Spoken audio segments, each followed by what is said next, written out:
possible solutions there are to these challenges. And coming from politics and from the public sector, I think what we can contribute with when dealing with these challenges, I think we can work on different levels. We can work on an overall national strategic level. We can work on a more regional and local level, and more operational level. And starting from the bottom, from the local level, I just want to underline that I also believe that education is the basis for establishing good habits from the beginning, because we all know as grown-ups how hard it is to change the habits or the values that we encompass. And I think also that taking advantage, as for instance in Sweden, from the fact that we are serving 1.6 million school lunches every day, we have an extraordinary situation or possibility for learning and teaching, not only the facts and figures about food and where it comes from, but also how to cook, how to have an enjoyable experience from eating. And I think we have to do a lot when it comes to the surrounding, the milieu when in the dining halls at schools. How can we make them calm and quiet and really an enjoyable moment? I would also, a lot of very good things have already been said, but I would like to also say something about the role of public procurement when it comes to food. I think we, as on the national and the regional and local level, have a great responsibility making sure that the food that we procure for public meals are of a certain quality. I think we tend to look to the economical side very much, which is of course very important, but we also need to look into the more qualitative side of the food that we procure for public meals.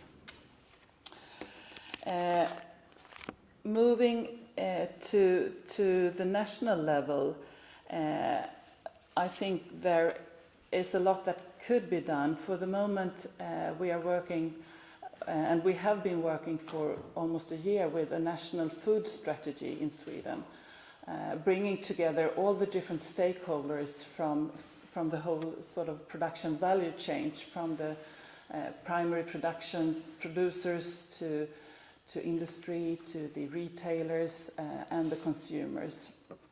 And I think that the process that we've been through, bringing all these stakeholders together in various parts of Sweden, in various situations, I think that's what we can really contribute with, bringing all the stakeholders together and discuss these very important questions. And I think we need to sort of align the information and the communications toward the consumers. We also have our national public agencies. In Sweden, for instance, the National Food Administration, the National Institute for Public Health, and I think we need to use these agencies in a wise way. One thing is that I think is crucial, that has been mentioned here earlier, is the public control of food and different measures on that, because we need to, as consumers, to be able to trust that the food that we are consuming, whether it's in our homes, our own kitchen, or out on the restaurant, is secure. I think also that there is a great, when we spoke earlier about social media, I think we focus a lot about us as consumers and the agencies, and I think there is a great role for the public agencies and even the government to be very active on social media, to contribute with facts and figures, and also to correct all the false information that are circulating in social media. Well, I guess my time is up. So thank you. I'll come back in the discussion later. Thank you.